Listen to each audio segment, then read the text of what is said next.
What is going on, Crisis Actors? It is a Friday. We are actually live today. I am actually live today, and it's a bit surreal.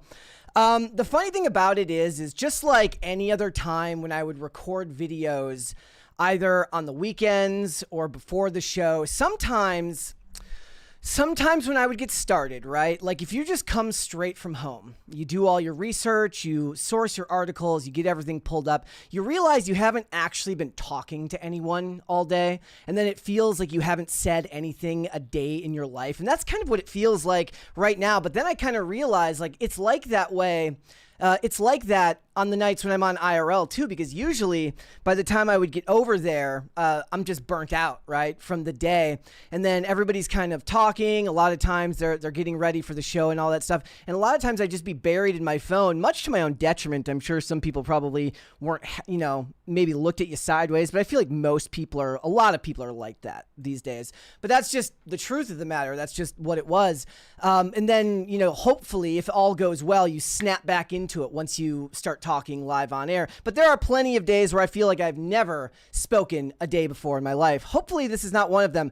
I've got a bunch of stuff to get into today. I really wanted to get out and do something live for you guys. Just with everything that's been going on, it's been up in the air. Everything feels like it's in this terminal state of limbo that's in a lot of ways a bit depressing, but also it kind of reminded me what I love about this job is that it gives me a chance to talk about these things that I end up having, the most random of opinions on, and being able to share those opinions with you guys is something that I'm honestly very, very blessed to be able to do. And I'm so very thankful that, even if just 2, 3, 4, 5 of you tune in to watch me ramble about Supergirl, various topics on Supergirl, Paramount, the hostile takeover, everything going on there, stuff at Disney.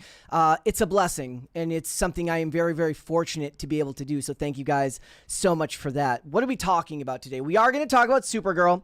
I want to talk about the trailer itself. We're going to watch it because I'm sure there's at least some of you who have not watched it. I did check out the live chat. It was pulled up before the show. Got some got some of your opinions in there. You guys talking about what your thoughts on the trailer were. We're going to watch it here together. I will hope, if you send super chats, I will see them right now. Otherwise, at the end of the show, maybe we sit around and we chat about what was going on with that. But we're going to talk about the trailer.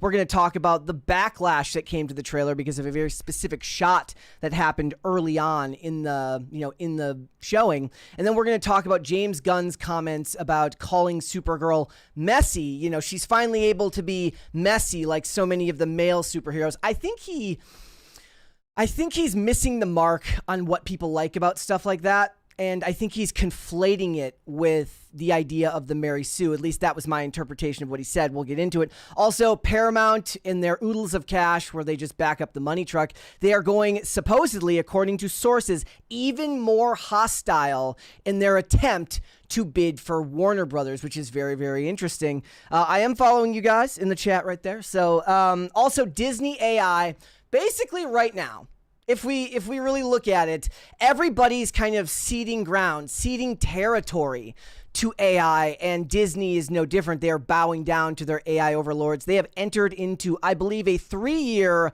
licensing agreement with OpenAI, meaning Sora, and they are going to be bringing certain characters from their Disney platforms onto Sora, and then what we're eventually going to see is short form, and then maybe in the future, long form content from Disney where user created content will be able to be created on the platform where you can make Thanos fight, I don't know, Darth Vader, because that's what somebody at a comic book shop is likely thinking about. Now, I don't know how they would feel about doing it with AI, but that's absolutely the type of stuff I'm assuming that they're hoping gets made with those platforms. So we're going to do that. We got a 20 here from Pop Culture Junkie. He says, it looks like you've had to deal with some OBS gremlins. I only had to deal with that software a couple of times helping out a friend. I feel your pain. Can be twitchy. Yeah, so I don't know if, I think it's more our video relay program that we're using. Yesterday when we were streaming, we played this video clip of Kristen Stewart saying something stupid, because Kristen Stewart often does say stuff that's stupid. And it was just like our bit rate was just plummeting. It was crazy. So I've worked out the kinks and what I was seeing going on there. My hope is that next week we can go live with Mary on Tuesday if she's we were up in the air on the schedule there. Either way, I'm going to be live on Monday with Alex, which is going to be a lot of fun. I was hoping today to be able to get Phil in here or to get Tate in here, but they were pre-recording IRL, so it just wasn't available. Plus, let's face it, when I want to talk about Supergirl, there's just like, that's one of the hardest things, right? You don't know, like people here, they're into politics, they're into music, they're into sports. Like not a lot of them are really into comic book movies or Hollywood, and you can't really blame them because Hollywood as a whole is like this black hole of depression and annoyance for most of us. And when you approach it from the issue of the culture war, it just makes it even more so like that. We're also going to try and limit my water intake, which I believe has to do with my rate of speech. As you guys know, I go Ben Shapiro the more excited I get about stuff, and it's harder to stay up when you're speaking too fast and then you end up having to like clear your throat 100 times. So again, guys, life has just been uncertain lately, and the one certainty that I have is the ability to kind of share my thoughts and ideas with you guys. So thank you so much for that. It's amazing to be able to like have my wife, have skating, and then have this show. You know, normally on a Friday, if Mary wasn't here, I'd be putting out the segments, but doing it live is gonna be cathartic, I think, for me. With all of the like bad news that we've gotten lately, and if you follow me on social media, you probably wouldn't even see that. But like just the other day, like we've had so much bad news lately that I got like one piece of good news, which was that Olivia's car ended up being under a powertrain warranty because she'd just gotten a new vehicle, and knowing that we weren't going to get stuck with like a $2,000 bill that we can't afford, I was like, ugh. In the middle of the show, it's sad when life beats you down. It happens that way sometimes. So that's what it is. Let's go ahead and get started without further ado. How much time did I waste doing that? Like 5-6 minutes. Thank you guys so much for watching. So let's get right into it. We are going to talk about the brand new Supergirl trailer. We're going to show the trailer here. We're going to compare it a little bit since the copyright gremlins are going to be after us, if there is a gremlin at all. We're going to compare and contrast it perhaps with the teaser for the Street Fighter movie. We're going to talk a little bit about the analytics, and I'll get, maybe if you guys want to share your perspective on what you see, if you have not seen it yet, maybe you can share that with us. But let's go ahead, let's pull it up here, let's watch it, and let's see what you guys think. I didn't know any of I do want to give James Gunn credit for not putting his name first, even as not the director. I'm surprised he didn't put from producer James Gunn, because it's always James Gunn Superman or Superman's James Gunn. In everyone, and I see the truth. Now maybe this is just my own interpretation because everybody's in their own place in life, but I think that the numbers back me up when I say that people are, for the most part, burnt out on pessimism. I think people have in certain ways turned away from the news cycle because it's too negative all the time. And this pragmatic, pessimistic view of the world, I believe, is being used to separate herself from, obviously, the more positive and hopeful message and ideology that Superman possesses. And in that respect, I don't fault them, because you want to separate your characters. You want to make them distinct from one another. We get a 20 here from, is it Lisa Boswell? Thank you so much. Here's some money for the car. Merry Christmas. Well, you know what? It's, like I said, luckily we don't have to, it was covered by our warranty. We are very, very excited about that. It's so sad when that's the type of thing you got to be excited about. But this shot, let's be real, it annoyed a lot of people. It didn't annoy me, but I think that's because, for the most part, the way I feel about it all right now, it's just, I want to feel something, and I just don't. I think back to like 2014 and the announcement of Batman vs. Superman, or even Suicide Squad, and the age of like the streamers, or the reaction channels, not streamers. It wasn't streaming at that time. The reaction channels that, whoa, holy crap. And that was their reaction to everything. I saw some pictures like that for Supergirl. And in the year 2025, I don't know if people really buy that that's what people feel anymore. Now, maybe those people do, but I think that the apathy that I feel for this movie is felt by a lot of other people. And I think part of that is because people are looking to kind of pivot towards a more hopeful form of storytelling. I think that is why Top Gun Maverick, as I've said over and over again, was as successful as it was. I'm going to get into that more a little bit later. But people were also upset beyond just Crypto peeing on Superman. And to be fair, he's peeing on Supergirl as well, because it says Supergirl rescues cats over there. So make of that what you will. But people are first and foremost questioning whether this is James Gunn's own thoughts on Superman. Even though he's not the one who directed the movie, it's Craig Gillespie. And like I said, he's not necessarily, like, it still has James Gunn's footprints all over it. So you're like, whose idea for this is this? Because people are saying it's basically Guardians of the Galaxy volume, whatever that they're on right now. And I don't know. The main part for that is like in the promotional material, she's already got like the same headphones around her neck that Star-Lord has. So they're basically calling her female Star-Lord. So I believe that people are looking to get away from pessimism and feel something, move towards a more optimistic, an optimistic worldview. And they changed the tagline from the movie to truth, justice, whatever. Get it? Isn't that so cool how aloof they are? And I think I don't think people are mad about that. Some people were kind of straw-manning the argument and saying that they were mad about that because it wasn't the American way, which they were never going to use. But I don't think that's true, because most people know that her relationship is closer to Krypton than it is to America. It's tied up inherently in Superman's identity. It is not tied up inherently in Supergirl's identity. So I don't think that that's a fair assessment. I think the fact of the matter is people are sick of the nihilism. They're sick of the pessimism, and they want to see things move in a more hopeful light. One of the reasons I believe that right here is the fact that in the first 24 hours, it hit about 9.6 million views, which pushes Superman at 22.5 million, the Batman at 15 million, and Supergirl at 9.6 million. Now, yes, that could be because Supergirl, I guess, is a slightly less popular character than Superman, or is a less popular character than Superman.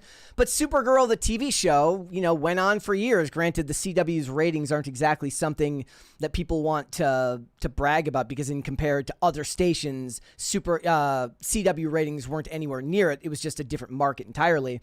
But then there's this. From Cosmic Book News, Supergirl trailer draws more dislikes in 24 hours than Superman did in 6 months. So if you look here, yesterday, and okay, before we even go on, the method of the extension that they use to reveal the dislikes is dubious at best, and hard to imagine is 100% accurate. You just have to go look into the methodology with how that is done. It's basically an estimate. But Supergirl, 29,000 dislikes in just 24 hours, whereas Superman hit 21,000 dislikes in however many months. We're talking since May of this year. So a large time frame there tells you that there's way more dislikes immediately for Supergirl. And is that bots? Is that the internet? Is that people wanting James Gunn's DCU to fail? Is it Snyder Bros? Maybe. But I think it's more along the lines of the peeing on Superman, which people felt was disrespectful, even if the whole point was to differentiate the character. Everything is put on camera for a reason. Nothing is done without purpose in a movie like that. You don't accidentally have a dog pee on Superman without it having something that the director, or in this case, in my opinion, the producer, wants it to entail. The best example of that is look at any book on the shelf behind a movie or television character. Those books are put there on purpose. They don't just end up there by happenstance. They get into more in this other article from Cosmic Book News about, the pattern at the DCU with James Gunn, truth, justice, whatever. The jab didn't come out of nowhere. It's clear Gunn is sending a message through his DCU. Superman, Creature Commandos, and Peacemaker Season 2 lean heavily into political commentary, with the former featuring LGBTQ plus characters mocking America by comparing it to a Nazi world. Obviously, yeah, you saw that with Earth X in Peacemaker. Gunn goes even farther and mocks Jesus when his characters say Nazis really love Jesus. They've got some tweets here from Nerdrotic stuff, all related back to that. So I guess here's my point, because we're gonna get this episode and this segment demonetized anyways. Let's watch the trailer for Street Fighter. And now, look, when it comes to comic books, I'm slightly more knowledgeable, but not by a whole lot. In a lot of ways, I am a casual for a lot of this stuff. There's a lot of properties that have been made over the years that I love, but video games, like comic books, involve selling your story to casuals. So let's watch this trailer from Street Fighter. And I put a poll up in the chat today, guys. Let me know which of these trailers you are more excited for, if indeed you're excited for any of them. But let's go ahead and watch.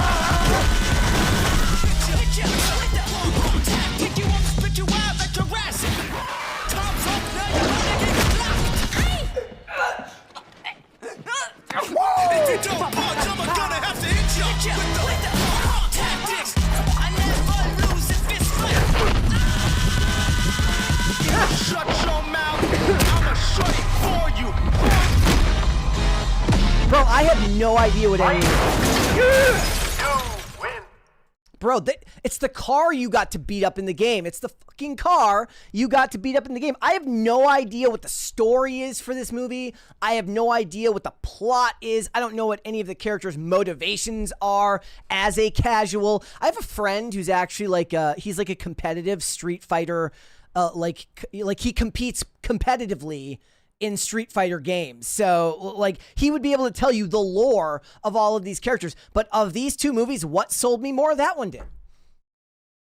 A million times over, that one did. It was like a weird fever dream, like a mix of freaking Bullet Train and John Wick, without the guns. And I loved every second of it. And getting it's for the casuals. Like, the second somebody sees them beating up the car, you think back to when you were young, if you're my age, and you were on a Sega Genesis and you were playing that game, right? That's freaking awesome. Now when are we going to get a Streets of Rage movie? That's the real question.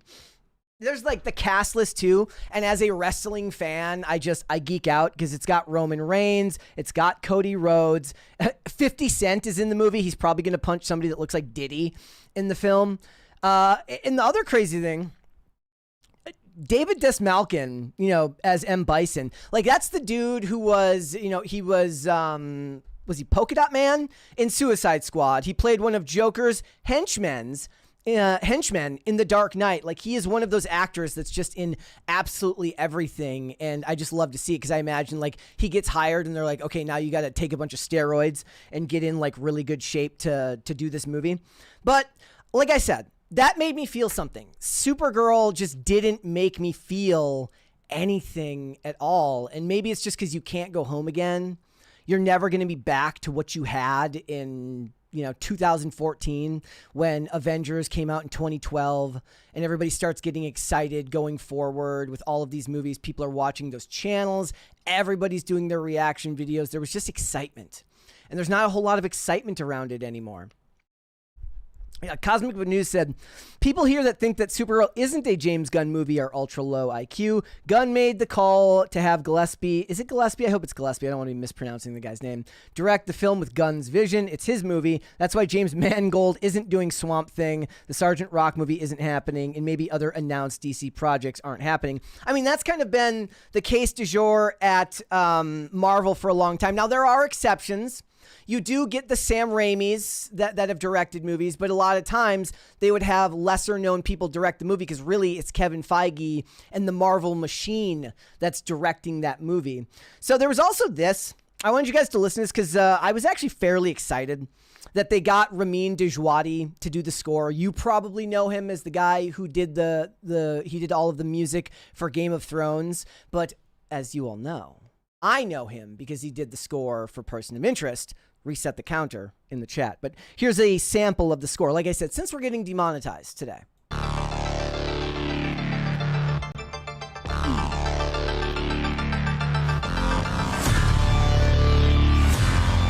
I actually like the score. It reminds me of the Blake Neely synth scores that they used for the Arrowverse. Like, go back and listen to the original Arrow theme. Heavy synth, heavy electronic influence. Really, really love that. That's kind of his style. He did the same thing for Blind Spot as well, and I do appreciate it, but it was giving like mild Wonder Woman 1984 vibes at the end there with the score they had from like the title card there. But it did get me to thinking that this part here at the beginning, it does sound like, but it echoes Reese's theme a little bit from Person of Interest, and I could tell right away, even before I saw his name, that it was probably him that did it.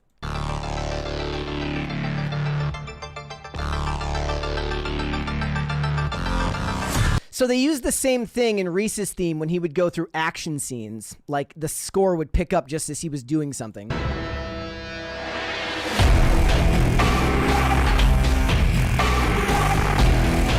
I appreciate it. I like that. Like, if for nothing else, I think a good score can go a long way in helping a movie. But my feeling on this movie is just that there's a whole ton of apathy that I have for the genre. And look, I'm willing for this to pass. It's 110% possible that another trailer comes out and it ends up getting me really excited for the movie. But I'm going to have to wait and see on that because I'm not really sure. Like, there's nothing there so far that's really doing it for me. Again, it's almost worse, right? Because I'm not complaining. Like, I'm not like, this is the worst thing I've ever seen. This is fucking awful. That's not what I'm saying. Like, if anything, you would rather have people angry than apathetic.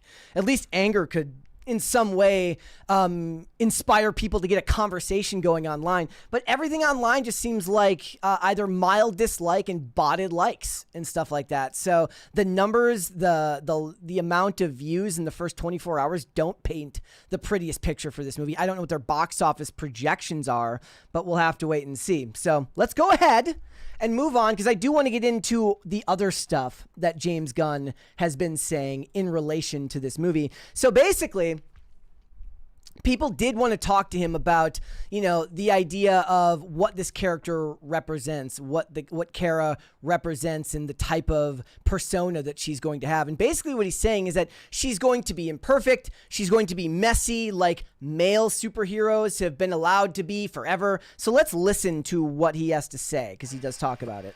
Here we go.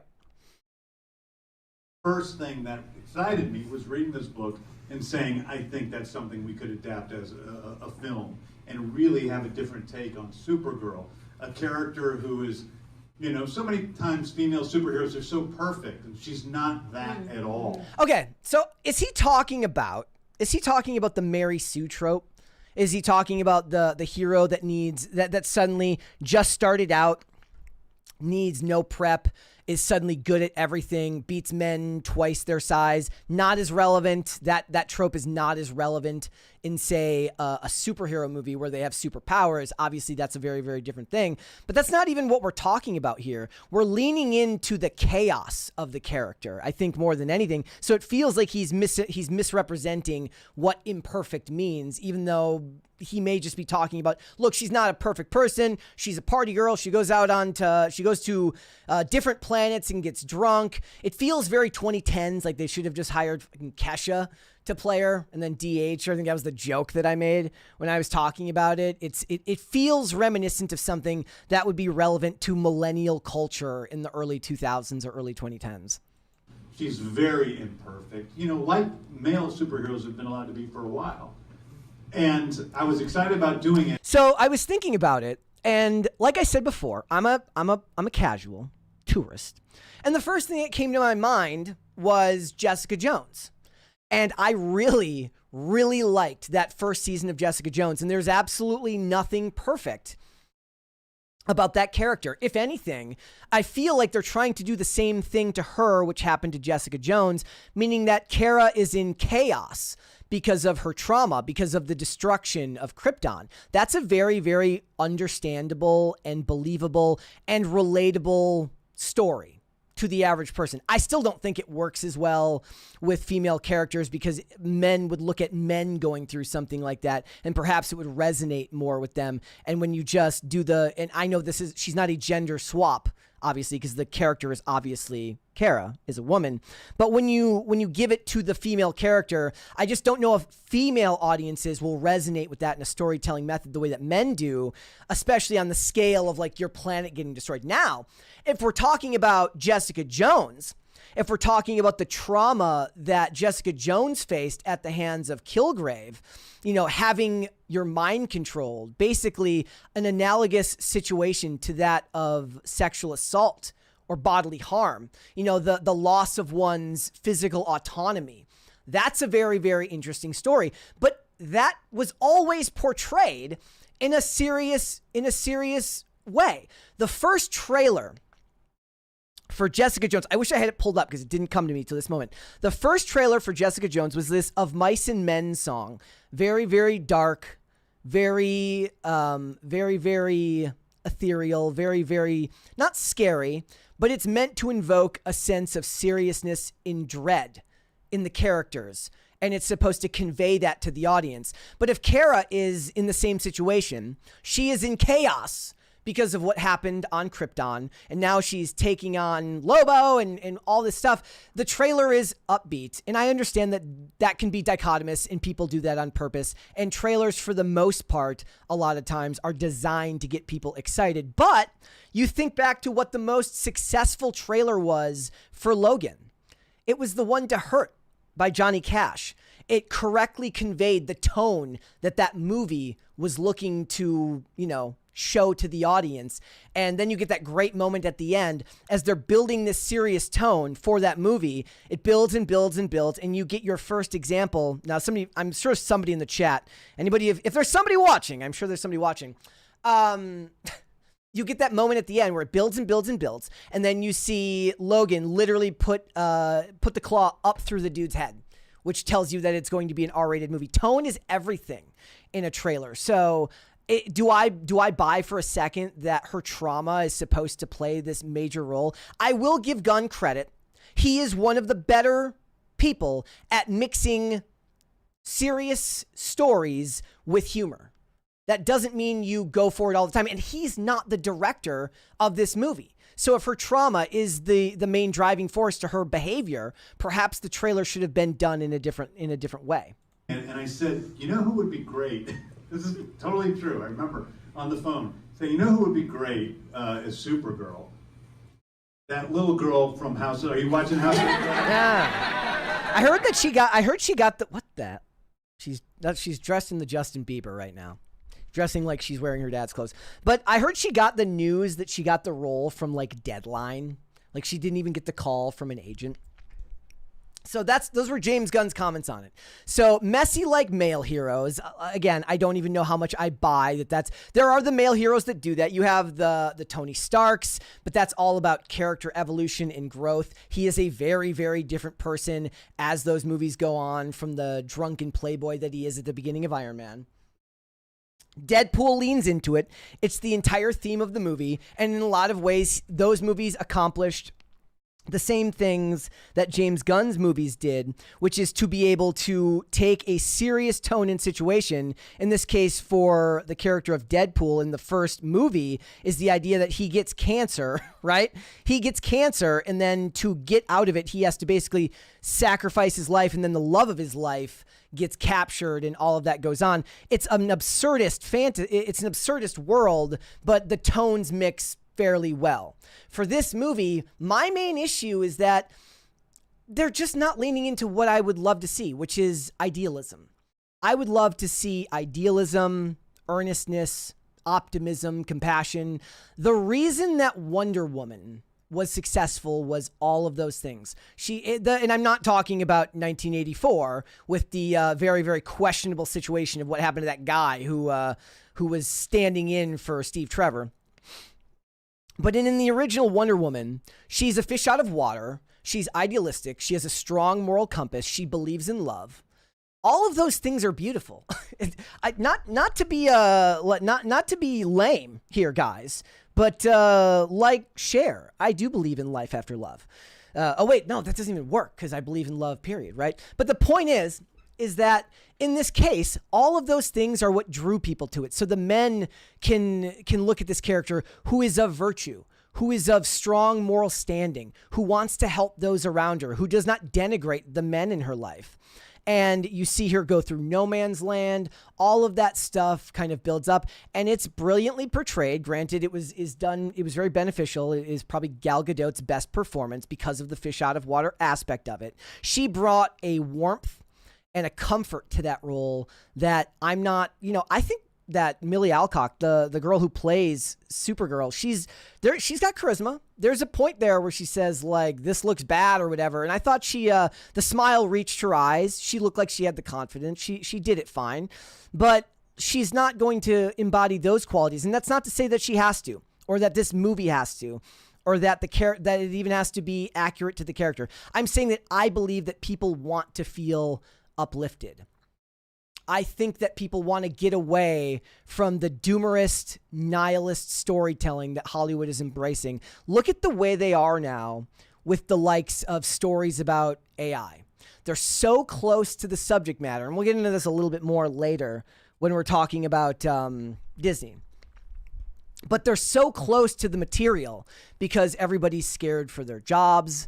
It would be like me making a movie about, I guess, podcasting or something like that. When you're too close to the content, when you're worried about your future, it makes creating good art more difficult.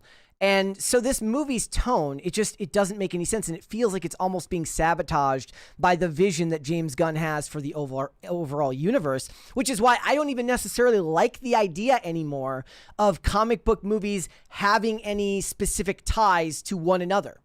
I don't need to live in a world where David Corenswet shows up to play Superman in Supergirl if it means that I get a better Supergirl movie. And that's just the example I'm giving off the top of my head. So I would like to see them lean more into embracing those characters that made Wonder Woman amazing. Even like a Black Widow, she wasn't perfect. So you're not leaning into that trope either. Either she had tons of trauma in her life. Right? So I would just like to see them lean into something a little bit different. Maybe you guys in the comments have a different take on it. I know I did see plenty of positive, opinions of this movie as well. But to me, go away from messy and go into something with a little bit more heart to it. I guess maybe I could be wrong because I loved Top Gun Maverick, but I also loved F1. And you would consider Brad Pitt's character in that messy. In a lot of ways, very, very good at what he does, but it's a story of redemption. And maybe that's not what we're looking for here. They called her role in this movie an anti-hero role. And, much like I think people are sick of morally gray villains, the likes of the Punisher being as popular as they are, I don't know if we're necessarily, starved for anti-hero characters. Maybe people want to get back to the world where there's a black and white world where, good superheroes are good and evil mustache twirling villains are bad. I would certainly like to see it, but that's just me. All right. We're making good time today, ladies and gentlemen. And thank you guys again so much for tuning in and helping out, being with me on the show today. All right. Let's talk about Paramount. I have talked endlessly about the Paramount hostile takeover. Last week I was making endless videos on this topic because it's fascinating. Warner Brothers is a bastion of American entertainment, has been for a very, very, very long time. They are home to some of the most amazing franchises that we've ever had in the culture. Even if we're just talking in the last 20 years, you think of the influence of Harry Potter on millennial culture. And think of that. Think of what they did for that franchise and the way that franchise, granted they're making a new TV show now, but those movies were some of the last real events that we had from our childhood. We did that whole video yesterday about millennial culture in the early 2010s. Harry Potter was a big part of that. All Warner Brothers. Warner Brothers being what it is, going up for sale. Obviously, they went into one-on-one negotiations with Netflix with a huge deal on the table, and Paramount wasn't having any of that. They offered them a $108 billion deal. They went straight to the shareholders, all cash offer. Clearly, David Ellison doesn't like to lose. At least that's what it seems like for me. Trump then met with Ted Sarandos on the Netflix side of things back in early November before they went forward with all of this bid, and now it looks like Paramount is willing to go higher. So it says Paramount Skydance is considering raising its takeover offer from Warner Brothers Discovery, but by as much as 10% as it plots its next move to break up the merger agreement between Netflix. It says David and Larry Ellison, who created the Paramount Skydance merger over the summer, are now poised to bump their all-cash offer from $30 a share for the offer of Warner Brothers and up to possibly $33 a share. They raised this offer, which amounts to nearly $86 billion, would easily cover the $2.8 billion breakup fee, worth about $1 a share. Obviously, they're assuming the debt as well. I see Pop Culture Junkie in the chat. We'll get to that later. I would love his perspective on this, given his industry insider knowledge of the way things work in Hollywood. But it says, the Ellisons are willing to add a sweetener of at least $2 a share to try and seal the deal with Warner Brothers shareholders. They have been courting for the last few weeks with the hostile overture for the company. People with knowledge of the matter say they're not going to be jerked around, one said. They said of the Ellisons. Yeah, David Ellison seems like he's on a warpath right now. First with his, the acquisition of Paramount and Skydance, and now he's not backing down and he's moving forward with this deal. We got a 20 here from Shane Wilder. Why did they only have two choices for trailer music to convey a bad woman? I don't know what he means, bad woman. Blondie or Joan Jett and occasionally Heart. And with Blondie, it's always Call Me. I guess Heart of Glass and Maria aren't baddie enough. Is it bada enough? I don't know, man. It does feel like that. I will say that for the most part, I'm actually more happy the fact that they didn't just lean into the darker ambiance of the dark remix. Listen to the trailer for, say, Death on the Nile, which does the haunting version of Policy of Truth by Depeche Mode. And weirdly enough, it's not like that movie was so dark that you couldn't have used the original version of that song. Like when Gal Gadot is like, enough champagne to fill the Nile. And she was like, that works way better with the silly version, or with the original version of that song than the darker version of it. Continuing. It says executives inside Paramount Skydance, including the Ellisons and their partners at Redbird Capital, run by media dealmaker Jerry Cardinal, have made no formal decision on increasing their offer, people close to the matter said, but throwing more money at a deal, they plan to wait until December 22nd, when the Warner Brothers Discovery is slated to provide a formal answer to Paramount Skydance's pitch, which argues its $30 a share all-cash offer for the entire company was superior to the $30.75 share that Netflix offered to Warner Brothers, because that was both cash and stock. And what's crazy about this to me, David Zaslav, say what you want about the guy, but David Zaslav did exactly what they brought him in there to do, at least in my estimation. He came in there, he slashed billions of dollars in debt, he canceled projects that angered all the creatives, whether it was Batgirl or whether it was Coyote vs. Acme. Obviously, that ended up getting sold or licensed out to Ketchup or whatever that company was. But he made the company lean, and then he basically was like an evil girl in a rom-com where he's now got these two people. He's got David Ellison and Ted Sarandos fighting each other over his company, which just last year was seen as down and out and not worth the money. He's pared down the debt, and now there's all of this stuff with this related to the antitrust stuff. People believe that the sale to Paramount has less of a problem as far as antitrust concerns, because first of all, Warner Brothers is CNN, right? Well, Paramount is CBS. One is a cable station, one is a network station. And I guess basically the idea is you're getting all of the cable stations from Warner Brothers, which would give them, whether it was like TBS, TNT, TNN, all of these stations. And after all this bidding is going on, boardroom has to decide by December 22nd. Now Netflix is facing this, which absolutely made me laugh. Las Vegas-based HBO Max subscriber sues Netflix over $72 billion Warner Brothers deal. An HBO Max subscriber has filed a class action lawsuit over Netflix's $72 billion acquisition of Warner Brothers. It says it's got everything from Game of Thrones to Harry Potter, James Gunn's DC universe, to Barbie, and its content is expected to be added to Netflix if and when the deal goes through. Did you see the comments from Bob Iger? Was like, I don't know about this acquisition, guys. Like, yeah, they're cornering the market share. The guy famous for buying Hulu, for buying Lucasfilm, for buying Marvel, for buying Pixar, for buying everything, is talking about mergers as if that's a bad thing. It made me laugh. It says the lawsuit filed by a Las Vegas-based HBO Max subscriber who has never been a Netflix subscriber argues that the deal threatens to reduce the competition in the U.S. subscription video on-demand market and seeks to block the acquisition.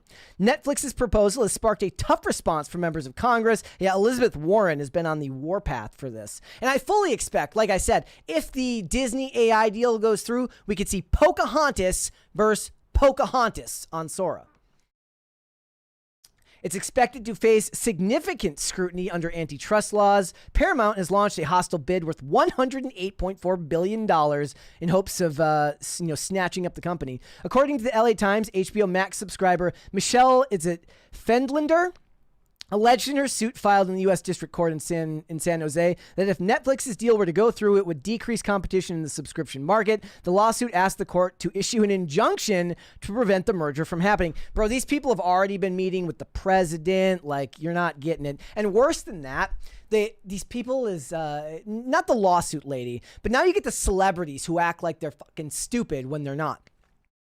Stephen Colbert, who sucks, and his show got canceled because his ratings are garbage, says he commented on this. He says, wow, if my company's got that kind of green, I'm sure you can afford to uncancel one of their best shows. Well, first of all, you are not the best of anything, dude. And second of all, this has involved endless seed funding from like Saudi Arabia, Jared Kushner, Qatar, all over the Middle East. All sorts of people are getting together with Paramount to put money into this to make sure that this sale goes through, which is already dicey for all involved. As far as a creative institution goes, I would rather see, let's roll that back. I don't want to see Warner Brothers sold at all. There, somebody clip that out.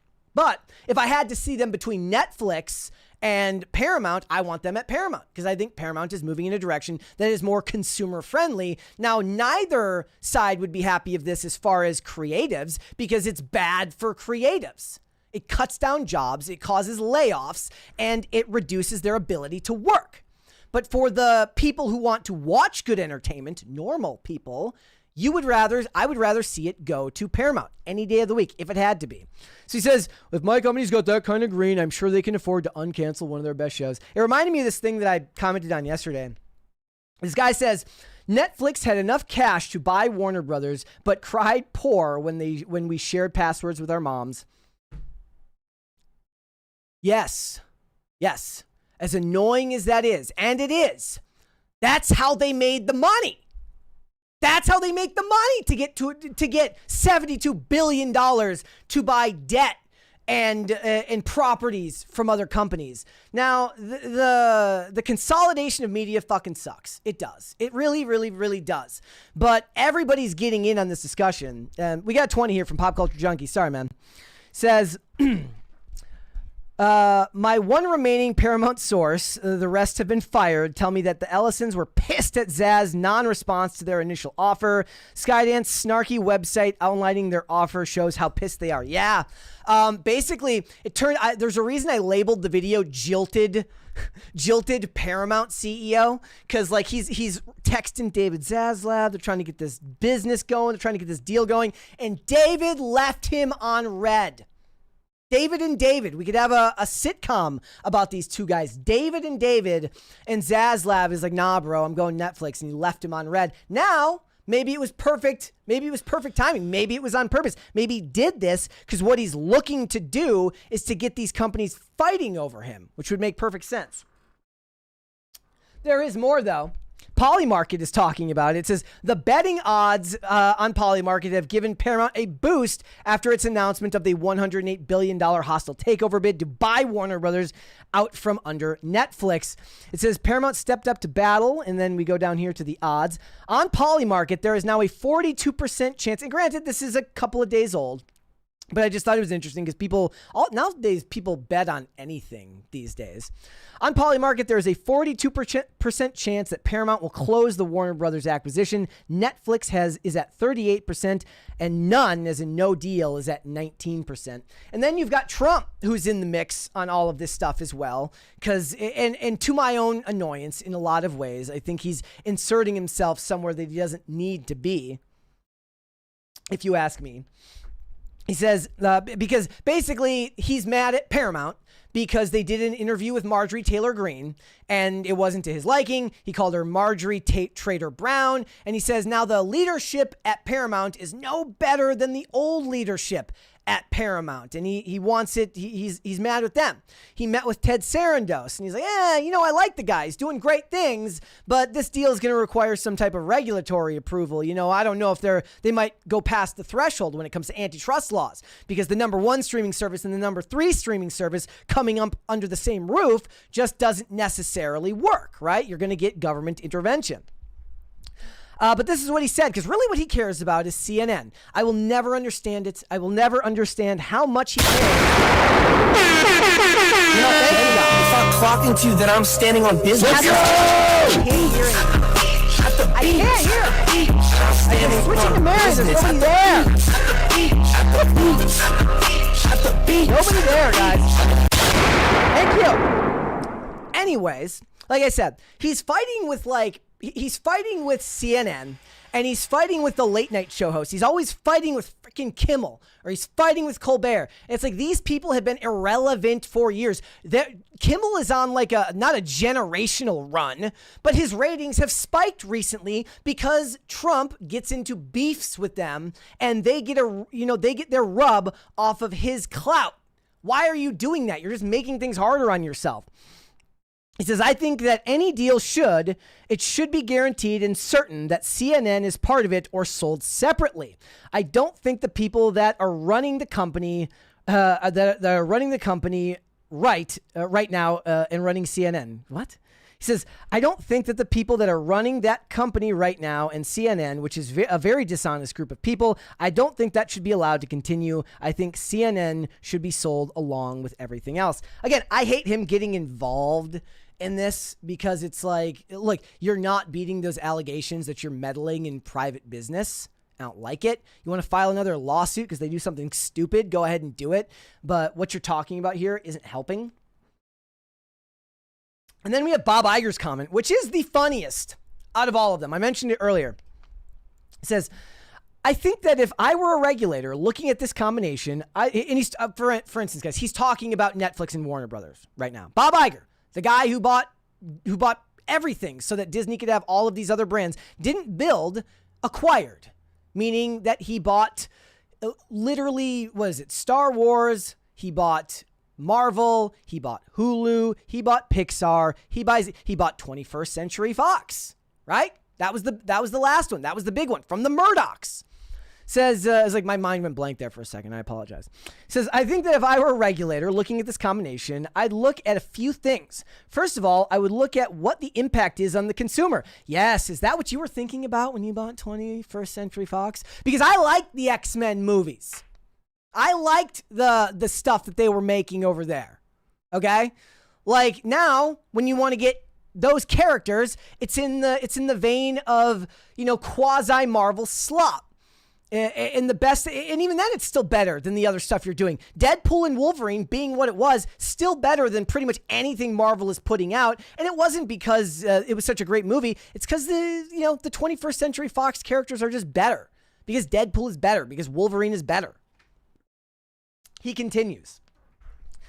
I would look at the impact on the consumer. Will one company end up with pricing leverage that might be considered a negative or damaging to the consumer? And with a significant amount of streaming subscriptions across the world, really does that ultimately give Netflix pricing leverage over the consumer that it might not necessarily be healthy? These companies increase their prices for their streaming services constantly. They have all the leverage because IP is king, because people want the slop. They tell you they want new shit. They don't show up for the movies when there's new shit. Sinners, outlier. For the most part, it's the sequel garbage that makes money. Zootopia 2, $1 billion in like 2 weeks. Granted, a majority of that overseas. Slop. You own the slop. That's what people want. You already have all the freaking leverage. He goes on. This is another one of his quotes. He says, this is Bob Iger on how the Netflix Warner Brothers deal may impact the creative community in movie theaters. He says, I look at what the impact might be on what I will call the creative community, but also the ecosystem of television and films, particularly motion pictures. These movie theaters, which obviously run our films worldwide, operate with relatively thin margins, and they require not only volume, but they require interaction with these films and these movie companies that give them the ability to monetize successfully. That's a very, very important global business. He's right about that, because the main complaint that the creatives have on the Netflix end of it, the ones that don't have terminal Ellison derangement syndrome, don't like the idea of what they're doing because they're going to cut down the theatrical window. It's going to evolve. It's going to be 15 days to slow the spread of good movies. That's what it will end up being. 2 weeks to slow the spread of movies that people might actually enjoy. Dump it on streaming. Fine. Whatever. It's Netflix's business model, makes sense. Does anybody buy for a second that they're going to honor the legacy of Warner Brothers? What, the way that that Disney honored the legacy of 21st Century Fox, where all their movies have become an afterthought and they're just something to dump out for content? Nah, nobody buys that. At least I don't buy that. All right, sorry. I'm getting heated here, guys. I'm getting heated here. Let's dunk on Disney a little bit more. So Disney, being the gigantic corporation that it is, very, very successful. Granted, not all their movies are doing the numbers that they need to right now, but Zootopia 2 being successful. They've got several big movies this year. It was like Moana last year. It was Lilo and Stitch this year. They've got Avatar at the end of this year, which nobody will, you'll talk to everybody. It'll make $2 billion and you'll ask your friend, what was your favorite part of Avatar, Fire and Ash? And they'll go, I don't know. And then nobody else will have seen it yet. Somehow it'll make $2 billion.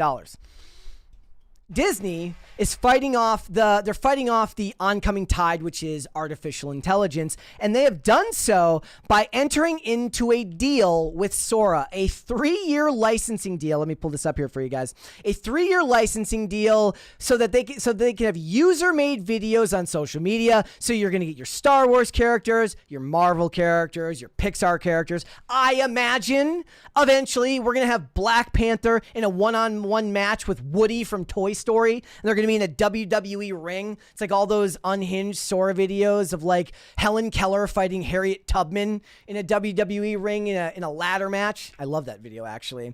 And they say that some of those will end up on Disney Plus. We've talked about that in the past. What Disney is looking to do is have a creator corner of their app, right? And the best short form content's going to end up on there. And they claim that they're committed to protecting the creative. So these are the points of the deal. As a part of this 3-year licensing agreement, Sora will be able to generate short, user-prompted social media videos that can be viewed, shared by fans, drawing on more than 200 Disney, Marvel, Pixar, and Star Wars characters. Agreement will make a selection of these fan-inspired Sora shorts available to stream on Disney+. Disney and OpenAI affirm a shared commitment to responsible use of AI that protects the safety of its users and the rights of creators. Alongside the licensing agreement, Disney will become a major customer of OpenAI, using its APIs to build new products. I'm sure that Disney Plus will be heavily, if not isn't already, heavily influenced by AI architecture. to build new products, tools, and experiences, including for Disney Plus. There you have it, and deploying ChatGPT for its employees. As part of the agreement, Disney will make a $1 billion equity investment in OpenAI and receive warrants to purchase added equity. Let's listen to what they said about this. I liked the interpretation that I saw from somebody. I think it was Tim Morrill, who said that this looks like a hostage video. But let's go ahead and let's listen to what Bob Iger has to say. Why did you decide to invest $1 billion in OpenAI along with this deal? What if he ever actually smiles like that in real life? Do you think Bob Iger smiles like when he's not in front of a camera? I bet you he doesn't. Well, obviously, we've been mindful of the significant growth in AI to begin with, and extremely impressed with the progress that Sam and OpenAI have made. And that includes, by the way, as I said earlier, their agreement to both honor and value and respect our content. And we want to participate in what Sam is creating and what his team is creating. We think this is a good investment for the company. It's kind of a way in of sorts. I don't think that they think that. I think they see no other path forward. We're in the middle of an AI bubble. Like, I was at the airport like last month, and like every ad on a screen was for some AI product. It was absolutely insane. Everything was about AI. For us to appreciate even more what is obviously something that has significance in terms of the long-term impact on our business. And there are warrants that came along with it. I guess you're not giving us any specifics, though, in terms of where those are struck. Is that correct? Correct. That's correct. I think that's correct. Okay. Sam Altman is just a weird looking dude. He really is. I know I'm not one to talk.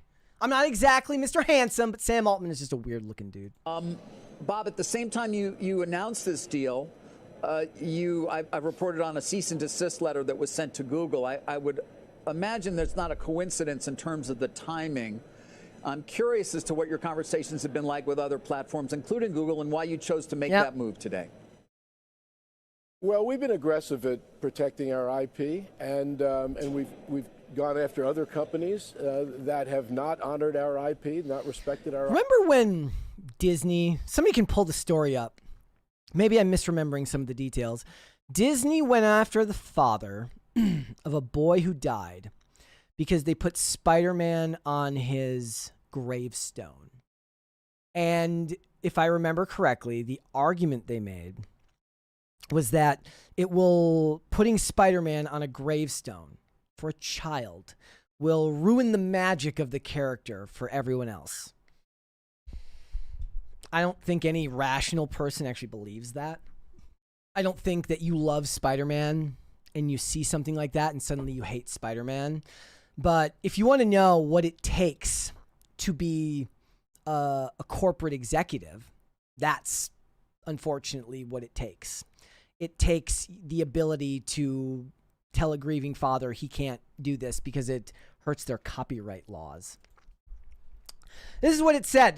This was a first, and this is from Boardwalk Times. So bear with me on whether any of this is actually true or not. Like, I don't know if these characters are 100% confirmed, but this is what they're saying. The first batch of Pixar, Star Wars, Marvel characters that will show up on the coming OpenAI Sora update in early 2026. Mickey Mouse, Minnie Mouse, Lilo, Stitch, Ariel, Belle, Beast, Cinderella, Baymax, Simba, Mufasa, Black Panther, Captain America, Deadpool. Oh yeah, I'm sure nothing's going to get weird about that. Groot, Iron Man, Loki, Thor, Thanos, Darth Vader, Han Solo, Luke Skywalker, Leia, The Mandalorian. So Han, Luke, and Leia all there, Stormtroopers. So now one of the things that I heard that was interesting that people were saying was that it was going to only be masked animated characters. My guess, to protect against the copyright infringement, perhaps. Han, Luke, and Leia are very specific people. Like, those are actors that everybody knows. It's, I guess you could go based off of like a video game adaptation or a comic book adaptation. But for people, if we're talking about like live action, they're going to think of, they're going to think of Mark Hamill. They're going to think of those actors. If we're talking about Black Panther, I'm assuming it's Black Panther with the mask on and it's not Chadwick Boseman. Captain America's got a mask on so you can obfuscate the face and it will look like Captain America either way. But with, whether it's Mark Hamill or whoever, they're going to have a hard time with that.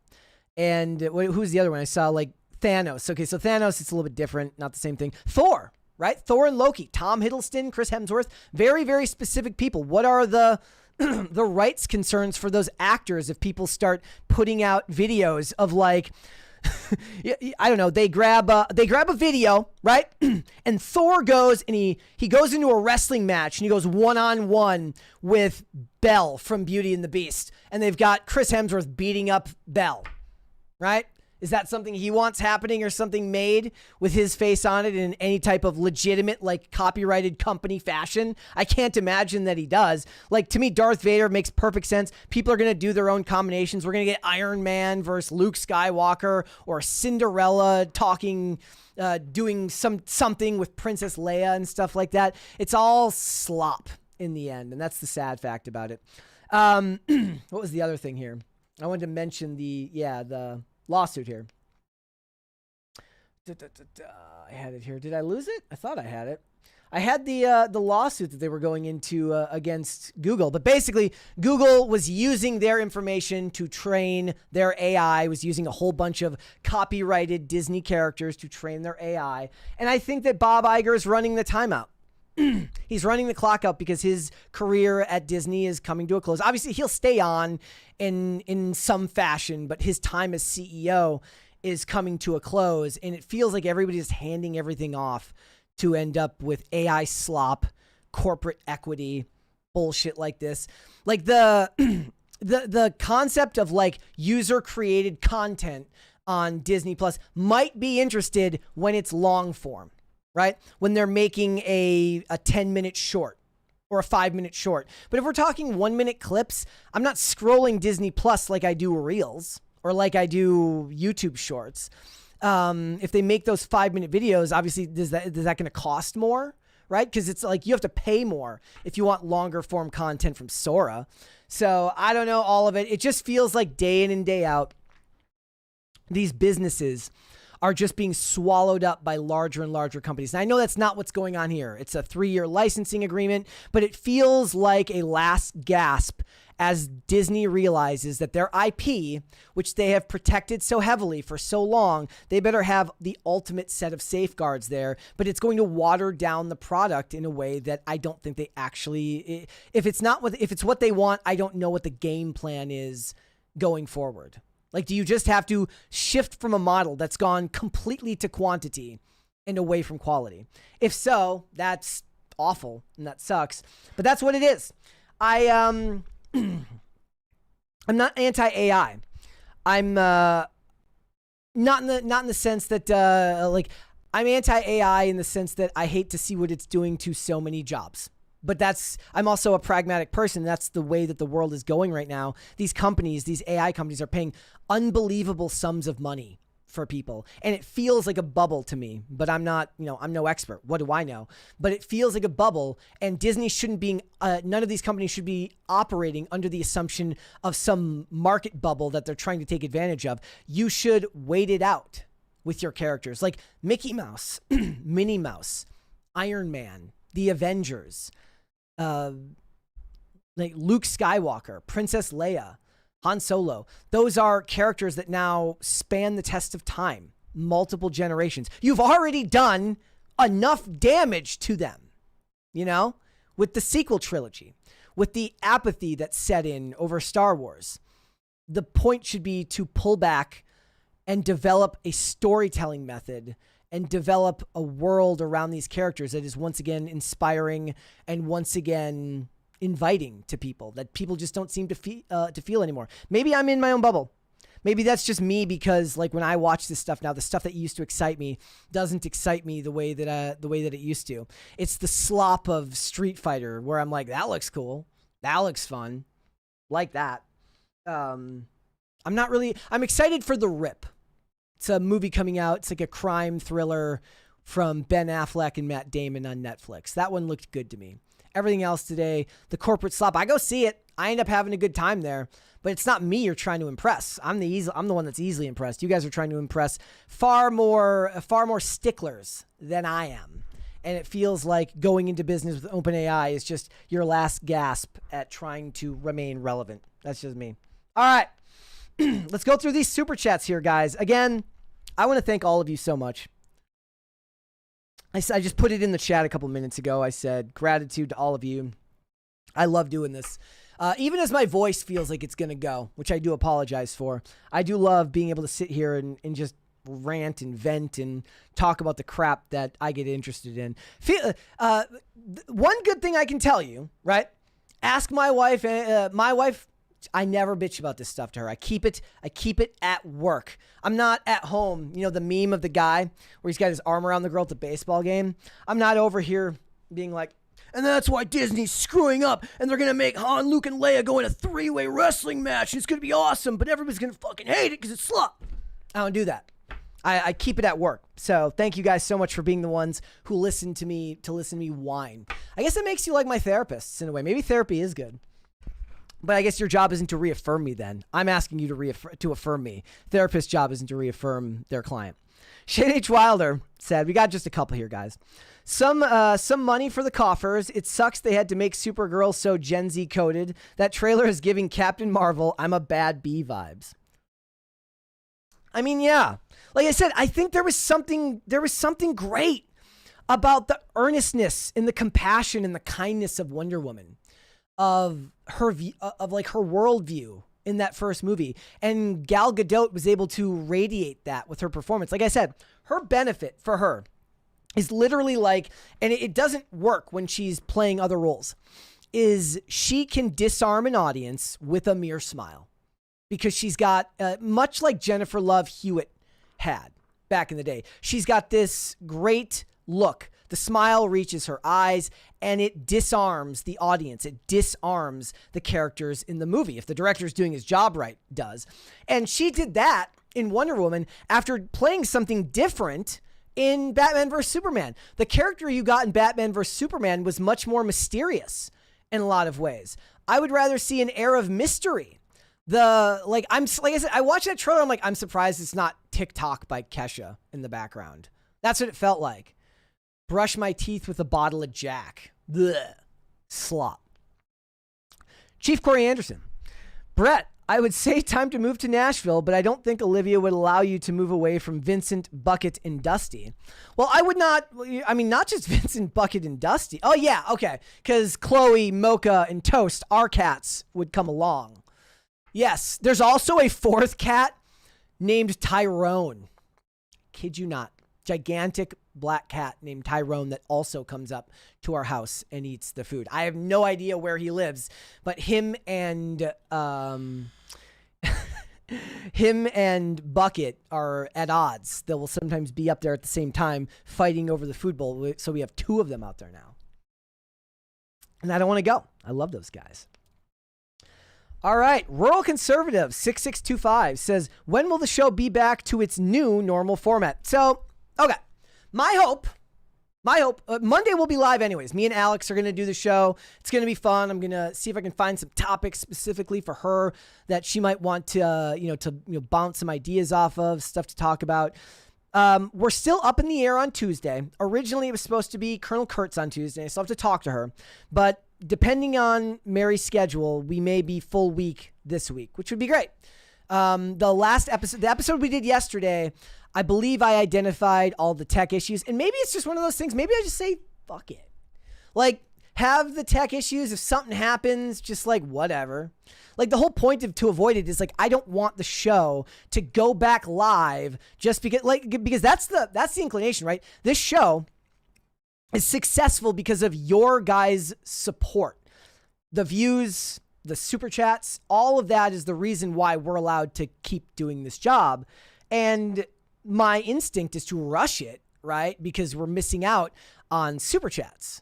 But that's not the most important thing, right? Like your guys' contributions means the world to me, but it doesn't help. It doesn't work if the show is unviewable or has all these problems for the people who watch after the fact.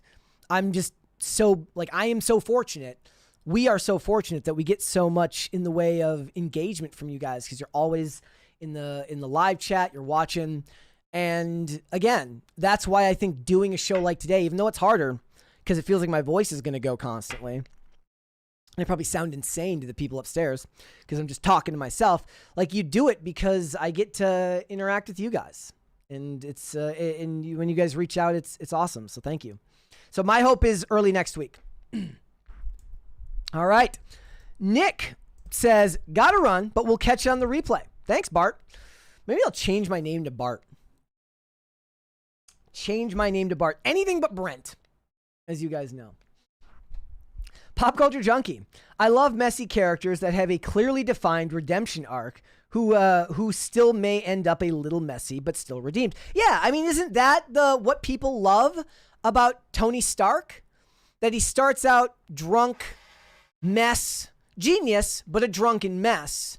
And then, you know, he sees what his weapons are doing to people, and he goes through this traumatic incident, and all of a sudden he cancels his government contracts. Doesn't explain how he still has all that money because it feels like it would dry up eventually, but, you know, movie rules.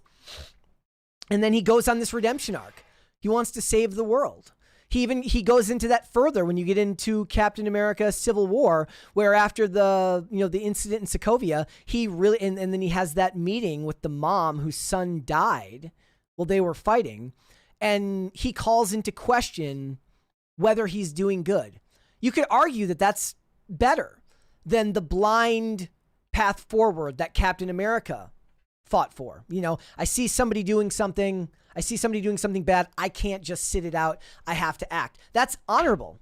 But there is something honorable in Tony Stark's ability to look at the casualties and say, maybe we need to be reined in.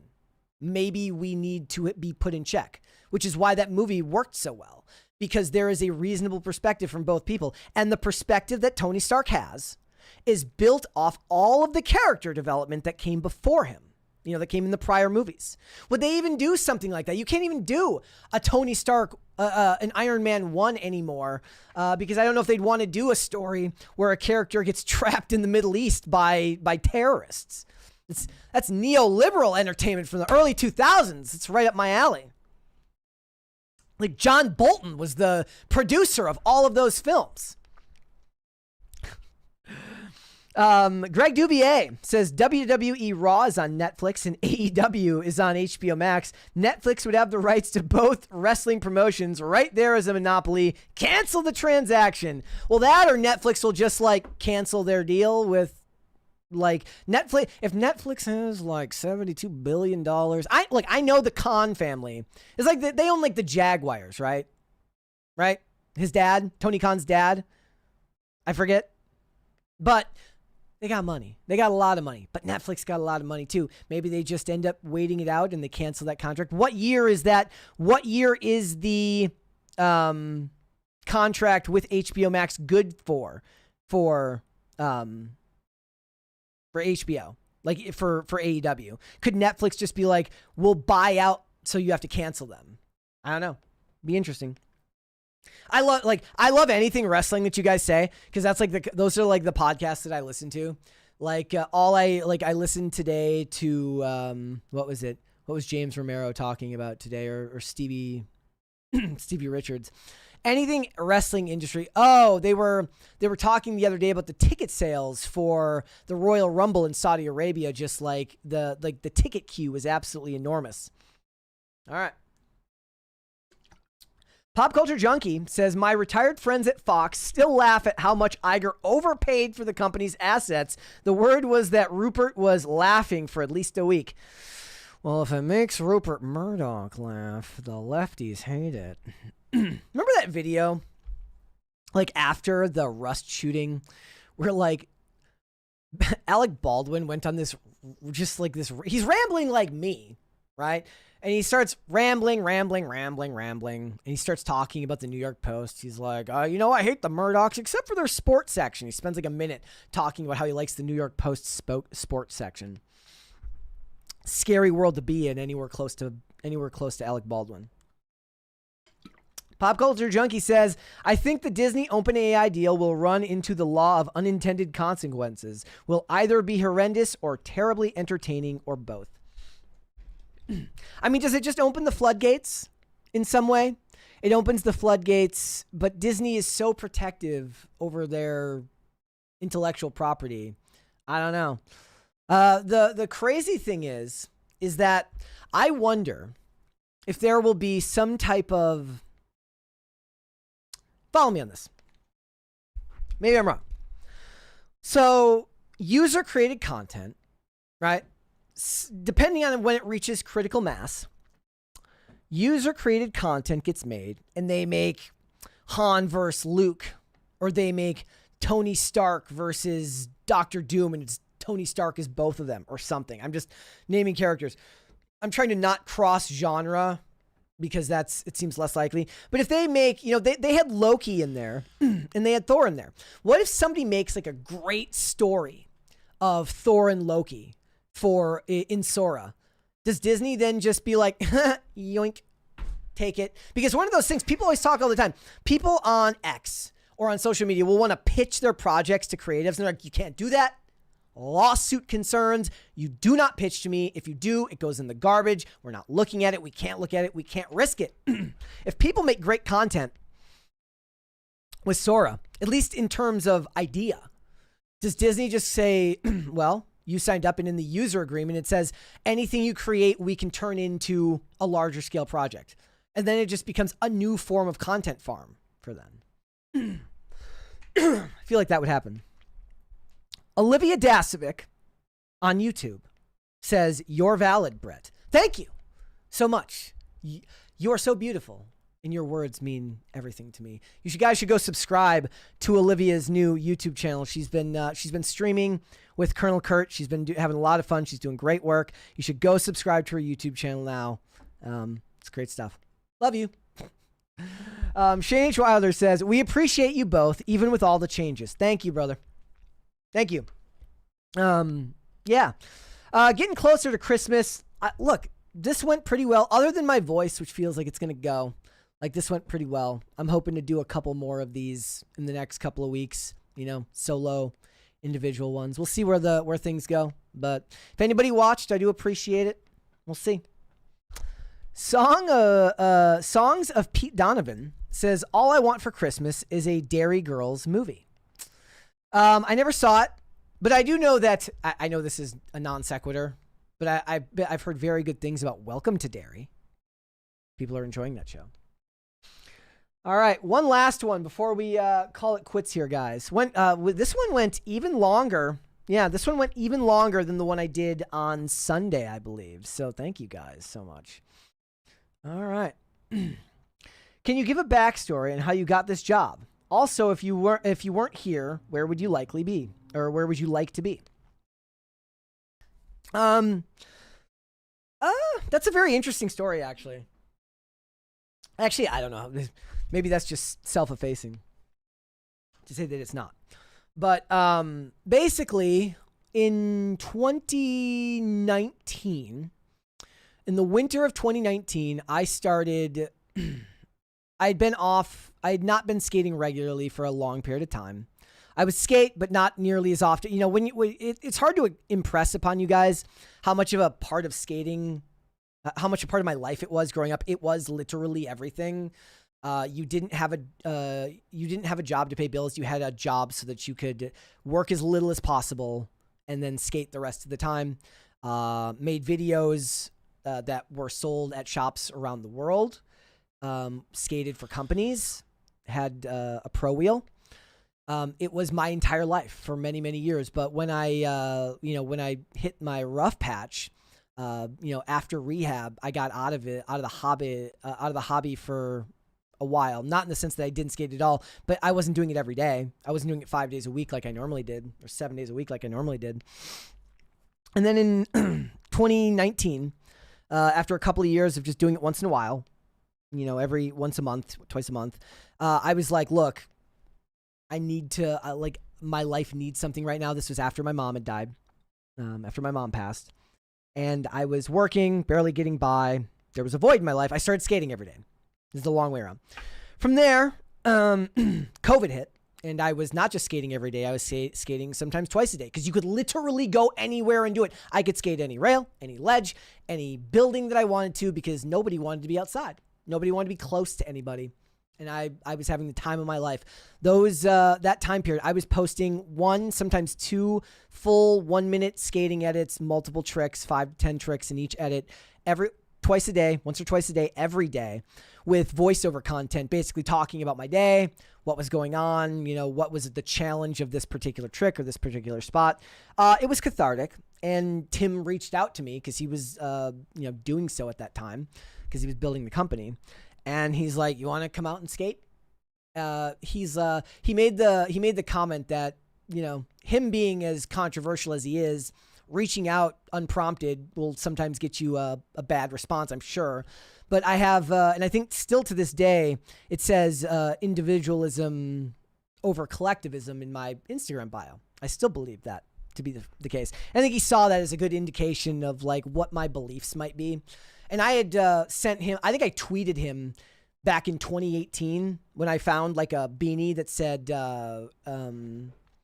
what was that beanie? What did it say? It said like free press or like save the free press or something like that. At that time, the connotation was social media and independent journalists. That was the free press in that context, was not the corporate press. And I sent him a picture of that. So I knew he was. I watched his stuff and came out here, did an episode of Cast Castle. And then from there, he's like, "Do you want a job?" And I said, "Yes, I did." It was a very big change, where I was skating every day and work. I basically worked as 30 hours a week so that I could pay my bills, barely have enough to make, to eat, but to skate as much as I would because I needed it at that time. But I had to move on and I had to grow, and that meant coming to do this job. And I am grateful for that each and every day of my life. I will never be able to repay Tim for the kindness he's shown me, for what I've been able to do, what I've been able to accomplish, now being married, now having all of the blessings that I have in life. In a lot of ways, that's I wouldn't have had it if it wasn't for him. So I'm thankful for him every day. All right. Pop Culture Junkie says, the result of the Disney AI deal, a cottage industry of YouTube videos on how to write Sora prompts. Yeah. Lots of slop, and then slop about how to make slop. That feels like what it will end up being for a lot of things. All right, guys. All right. Thank you so much for joining us. If you want to follow me, I am on Instagram and on X at Brett Dasovic on both of those platforms. This show, going through the structural changes that it is, we're working on it. We will be back on Monday. Me and Alex will be back on Monday. Tuesday, we will be here. It will either be with Colonel Kurtz or it will be with Mary. We're waiting on all that information. And then hopefully a full week of content. Then we are off the week after for Christmas. And then, all things what they were, like supposedly off the week after too, but I think I'm going to come back in and do some work. Feels like I'm doing something when I'm out here doing these shows. So thank you guys so much for watching. Listen to the audio version of this podcast on Amazon Music, Apple Podcasts, Pandora, and Spotify. If you would like to listen rather than just watch the show, you can also rate and review on Apple Podcasts and on Spotify. That's a great way to help the channel out. So thank you guys so much for that. And if you want to follow us on social media, we are on Twix at popculture_show. Facebook at Pop Culture Crisis, Instagram at Pop Culture Crisis Pod. Guys, we will be back with another episode. I'm still debating, not the cleanest exit. I was debating on coming back in tomorrow and doing another one. Would you guys show up? Let me know down in the comments if you would show up for another one tomorrow. At the very latest, we will be back on Monday. Again, thank you guys so much. This show wouldn't be possible without all of you who take the time to watch. I am eternally grateful. I appreciate it. We'll see you soon. Later, guys.